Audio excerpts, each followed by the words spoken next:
Question suivante. Darius Boss. C'est vrai que tu es obligé d'utiliser un VPN pour avoir YouTube en Chine?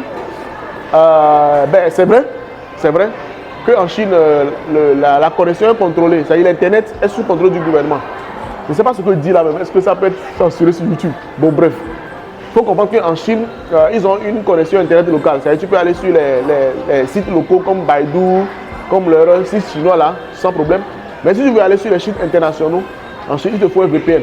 Pas seulement YouTube, que ce soit Facebook, même Google, Instagram, Snapchat. Donc ça, quand on voit les gens en Chine, les filles en Chine qui font des snaps, tout ça là, elles ont forcément besoin d'un VPN pour pouvoir accéder à ça. Donc, dans cette vidéo, tu vois, je suis sur YouTube là, j'ai forcément besoin d'un VPN. Non seulement d'un VPN sur mon portable, mais aussi d'un VPN sur mon ordinateur pour pouvoir accéder à tout ça là. Donc c'est vrai que c'est un peu chiant, c'est un peu embêtant, mais bon, c'est comme ça. Mais pour la petite histoire, pour ceux qui ne savent pas, la Chine n'a pas toujours été comme ça. C'est-à-dire la Chine n'a pas toujours été fermée. C'est-à-dire qu'on n'a pas forcément besoin de VPN pour pouvoir accéder à ces trucs-là en Chine. Je pense que ça a commencé, je peux avoir plus de l'année, donc vous allez faire des recherches. Il y avait eu un certain type de massacre dans une université en Chine, où voilà, je pense que les étudiants sont révoltés pour pouvoir défendre leurs droits ou quelque chose comme ça. Vous savez qu'en Chine, on n'aime pas les trucs de révolte là. Donc voilà, le gouvernement, ils ont organisé des soldats qui sont venus vraiment on va dire, les anéantir, pour être gentil.